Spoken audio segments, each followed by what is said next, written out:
Welcome to the concept clear academy. आज हम आपके लिए लेके आए हैं हिस्ट्री के टॉप 50 एमसीक्यूज की एक बहुत ही शानदार सीरीज, जिस सीरीज के अंदर हम आपसे बात करेंगे हिस्ट्री के वो बहुत इंपॉर्टेंट क्वेश्चंस जो आपके एग्जाम में आपसे बिल्कुल भी छूटने नहीं चाहिए। अगर ये क्वेश्चंस आपके छूटे तो आपका एग्जाम में पक्का ही रिजेक्शन होने वाला है, क्योंकि ये क्वेश्चंस अपने आप में इतने सिंपल क्वेश्चन है पर इतने बेसिक क्वेश्चन है जो हर एग्जाम के पॉइंट ऑफ व्यू से बहुत ज्यादा इंपॉर्टेंट हो जाते हैं। अगर आप चाहते हैं आपका हिस्ट्री का एक भी क्वेश्चन ना छूटे तो आप इस वीडियो को पूरा देखिए और एक एक एमसीक्यूज को करिए। और अगर आपको हमारा ये वीडियो पसंद आए और आपको अच्छा लगे तो हमारे इस चैनल को सब्सक्राइब जरूर करिएगा। तो चलिए स्टार्ट करते हैं अपने इस लेक्चर को। फर्स्ट क्वेश्चन पूछता है, the earliest city discovered in India was. सबसे पहला सिटी इंडिया में डिस्कवर किया जाने वाला सिटी कौन सा था? तो इसका आंसर आप जल्दी से बताइए क्या था। उसका आंसर था हड़प्पा सिटी। जैसा कि आप लोगों को पता है, सिंधु घाटी की सभ्यता, इंडस वैली सिविलाइजेशन, जिसके अंदर हड़प्पा नाम के सिटी को सबसे पहले डिस्कवर किया गया था। अब जनरली क्वेश्चन एग्जाम में पूछा जाता है एपिग्राफी का मतलब क्या है।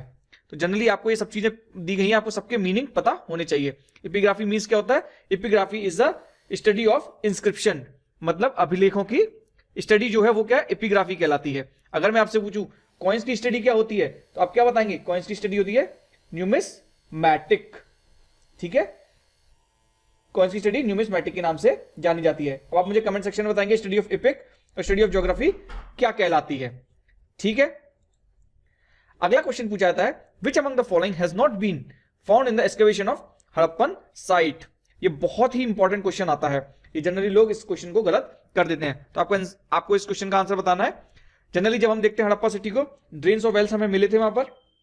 ठीक है, हमें वहां पर किले का भी फॉर्मेशन मिली है, हमें वहां पर स्ट्रक्चर्स मिले, फोर्ट के स्ट्रक्चर्स मिले हैं। रिजर्वायर, जैसा कि आप लोगों को पता है रिजर्वायर क्या, एक ऐसा हिस्सा जहां पर किसी भी पानी को या उसको स्टोर किया जाता है, वो क्या होता है? वो रिजर्वायर होता है।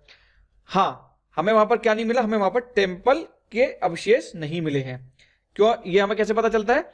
ये हमें ऐसे पता चलता है कि हड़प्पा जो सभ्यता थी वो किसकी पूजा करती थी? वो पूजा करती थी पशुपति शिव की पूजा। ठीक है, और किसकी पूजा करती थी? और शक्ति की पूजा करते थे।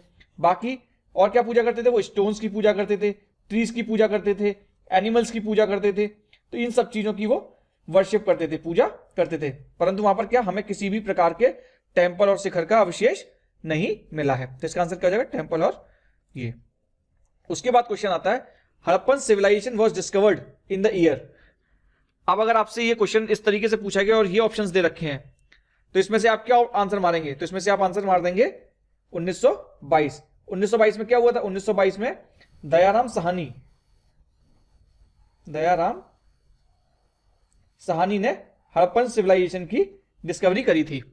पर अभी यहां पर बहुत लोगों के दिमाग में क्वेश्चन आ रहा होगा कि भाई इससे पहले अलेक्जेंडर ने भी तो कुछ काम किया था, अलेक्जेंडर कनिंघम ने भी इस चीज की खोज करी थी। बट जब आपको इस तरीके के ऑप्शन दे रखे होंगे तब आपको क्या करना है? 1922 ही टिक करना होगा।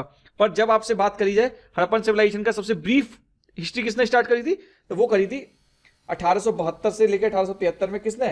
अलेक्जेंडर, ये आप नोट कर लीजिए, अलेक्जेंडर कनिंघम ने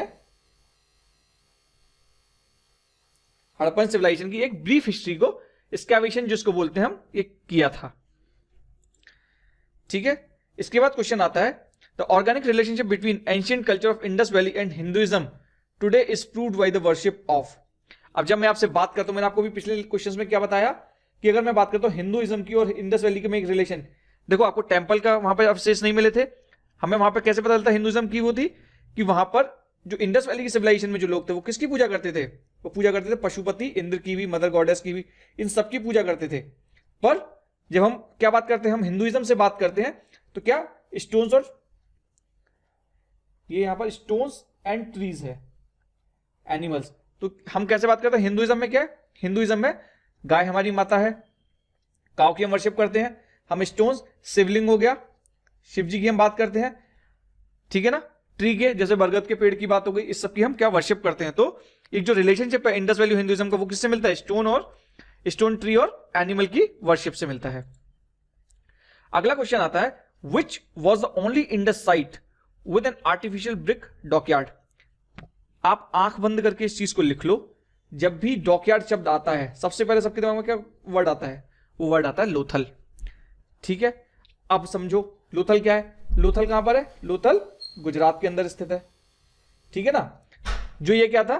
जो एक ये डॉकयार्ड था, डॉकयार्ड बोले तो क्या है, एक तरीके से बंदरगाह की तरीके से था। वो किस तरीके से काम करता था, जो गल्फ ऑफ कैम्बे या खंबात की जो खाड़ी है वहां से शिप वगैरह इसमें आते होंगे। परंतु आज के टाइम में जब आप देखेंगे लोथल को, लोथल क्या है, जो गल्फ ऑफ कैम्बे उससे लगभग इस समय 20 किलोमीटर दूर हो चुका है इस समय, ठीक है ना। पर उस टाइम पर ये क्या था, पास में था। अब पूछा जाता, चलो मान लो मैं आपसे पूछूं कलिबंगम क्या है, कलिबंगम में क्या मिलता था हमें मिलता है टेराकोटा के फिगर्स मिलते हैं, ठीक है ना, स्ट्रक्चर्स मिलते हैं। ये कलिबंगम कहां पर है, ये है आपका राजस्थान में, ठीक है, यहां तक सही है। उसके बाद हड़प्पा के अंदर क्या है, हड़प्पा के अंदर मैं आपसे पूछूं किस लिए फेमस है, तो वहां पर वेट मिले आपको, मतलब जो भार नापने को, स्कल्पचर, ठीक है ना, वो मिला, स्केल्स मिले, पॉटरी मिली, है ना। उसके बाद मैं आपसे पूछता हूं मोहनजोदड़ो किस लिए, कि वहां पे भाई मुझे ऑर्नामेंट्स के अवशेष मिलते हैं, वहां पर मुझे नेकलेस ऑफ गोल्ड मिलता है, नेकलेस ऑफ गोल्ड, सिल्वर, इस तरीके के ऑर्नामेंट्स के मुझे अवशेष मिलते हैं, ठीक है। यहां तक समझ में आ गया। तो आपको ये सब चीजें याद करनी पड़ेंगी, क्या कि कलिबंगम किस चीज के लिए फेमस है, कहां पर स्थित है, ठीक है। अब चलते हैं अपने हम नेक्स्ट क्वेश्चन की तरफ। Which of the following domesticated animal was absent in the terracotta of Indus valley civilisation. तो इसका आंसर क्या है, इसका आंसर है काव, क्योंकि उस टाइम में बफेलो, शीप और पिग के हमें अवशेष मिलते हैं, पर हमें किसी भी तरीके से गाय के कोई भी ऐसे अवशेष नहीं मिलते जिससे हम ये चीज पता कर सकें या ये चीज कह सकें कि उस टाइम पर गाय एक हमारा डोमेस्टिकेटेड एनिमल था, ठीक है। तो इसका आंसर क्या हो जाएगा, काव। ये भी बहुत बहुत इंपॉर्टेंट क्वेश्चन हो जाता है, क्योंकि जनरली बच्चे इस क्वेश्चन के अंदर कंफ्यूज रहते हैं कि उनको लगता है इंडस वैली सिविलाइजेशन है, हिंदुइज्म से रिलेटेड होगी, तो वहां पर शायद काव का भी अवशेष मिले होंगे, पर ऐसा नहीं है। हमें यहाँ पे आंसर क्या है, यहाँ पर आंसर है क्या हो, जो चीज वहां पर एब्सेंट है, आपको ये चीज याद रखनी है, कौन सी चीज एब्सेंट है वहां पर। उसके बाद क्वेश्चन आता है the language used to write the source material in the ancient time was. देखो, सोर्स को यूज राइट लिखने के लिए कौन सी लैंग्वेज यूज करी जाती थी, वो यूज करी जाती पाली। ऐसा क्यों, देखो संस्कृत को जो माना गया, संस्कृत को क्या बोला गया था प्राचीन समय में, कि ये बुद्धिमान लोगों की रचनाएं थी। तो जो भी हमने सोर्स मटेरियल हम लोगों को मिलते थे, जो भी कुछ था, वो लिखे गए एक ऐसी सिंपल लैंग्वेज में, ताकि लोगों को वो चीज बहुत इजीली समझ में आ सके। तो उस समय लोकल लैंग्वेज में क्या होती थी, पाली और प्राकृत टाइप की जो लैंग्वेजेस थी वो उस समय प्रिवलेंट थी। ब्राह्मी क्या है, ब्राह्मी इज अ लिपि, खरगोष्ठी इज ऑल्सो अ लिपि। तो आपको ये चीजें ध्यान रखनी है। तो जो सिंपल बोलचाल की लैंग्वेज है, उस लैंग्वेज के अंदर सोर्स मटेरियल जो भी उस समय का हमें सामान मिलता है, वो सब चीजें उस पर उस तरीके का अभिलेख हमें मिले हैं।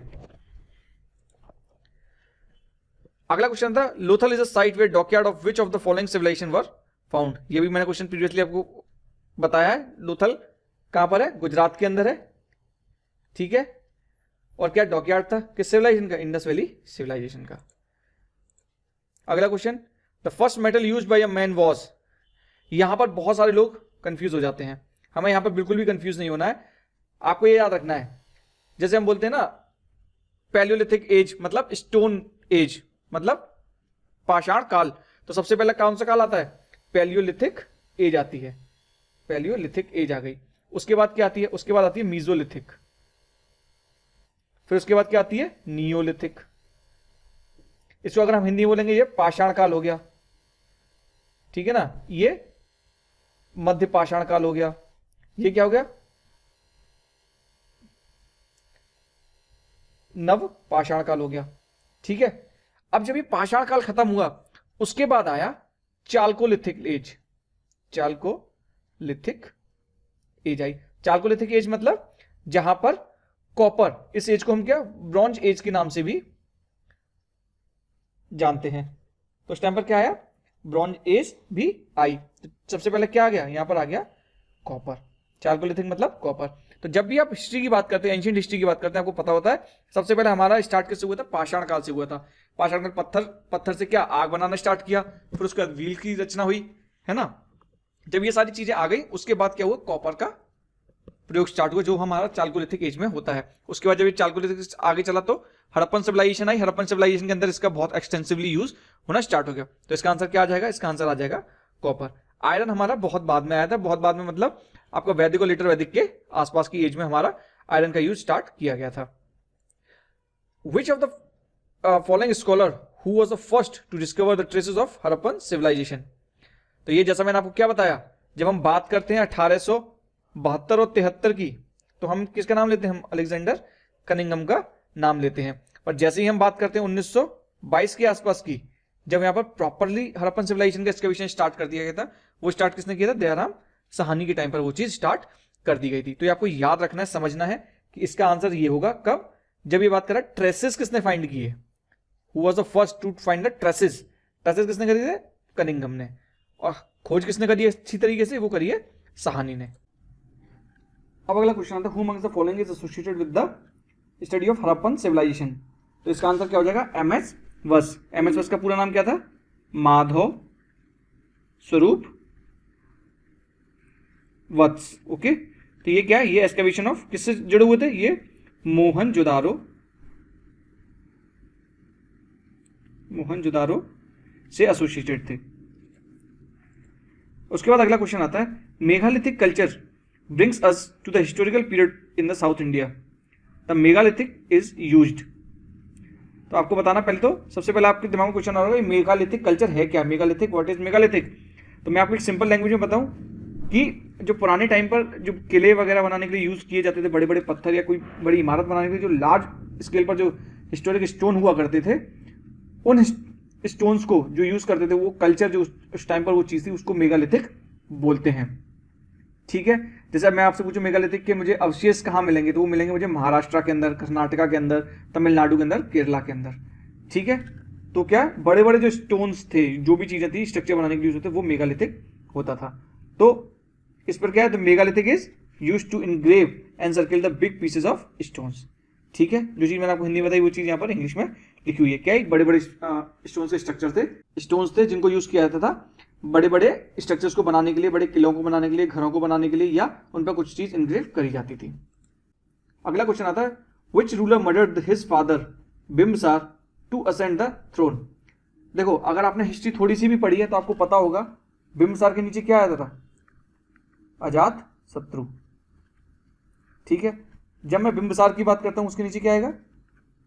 बिंदुसार। अब जनरली लोग कंफ्यूज करते हैं बिंबसार पहले कि बिंदुसार, तो हमेशा कैसे याद रखेंगे? एम के बाद क्या आता है? हमेशा एन आता है। तो हमेशा क्या? बिंबसार हमेशा पहले होगा, उसके बाद एन से बिंदुसार हो जाता है। तो ऑब्वियसली जब पिता को हटाया किसने, तो कौन हटाएगा? बेटा हटाएगा। तो किसने हटाया होगा? वो अजात शत्रु ने हटाया। ठीक है, कॉमन सेंस यूज करेंगे, सारे क्वेश्चन सॉल्व हो जाएंगे। Following was the wife of emperor Ashoka who influenced him. Simple question है, फैक्चुअल क्वेश्चन है, जनरली पीसीएस वगैरह के एग्जाम्स में ये क्वेश्चन पूछ लिया जाता है, कभी कभी सीडीएस एग्जाम्स में भी इस तरह के क्वेश्चन आ जाते हैं। तो कारुआकी जो थी वो अशोका की वाइफ का नाम था, जिन्होंने उनको काफी इन्फ्लुएंस किया था। उसके बाद क्वेश्चन आता है, Tripitaka is the religious book of. ये बहुत सिंपल क्वेश्चन है, पर जनरली लोग इसको भी गलत करते हैं। इसका आंसर क्या हो जाएगा? Tripitaka is the religious book of Buddhist. पर आपको यहाँ पे ध्यान रखना है कौन से त्रिपिटक है? विनय पिटक, उसके बाद सूत पिटक, उसके बाद अभिधम पिटक।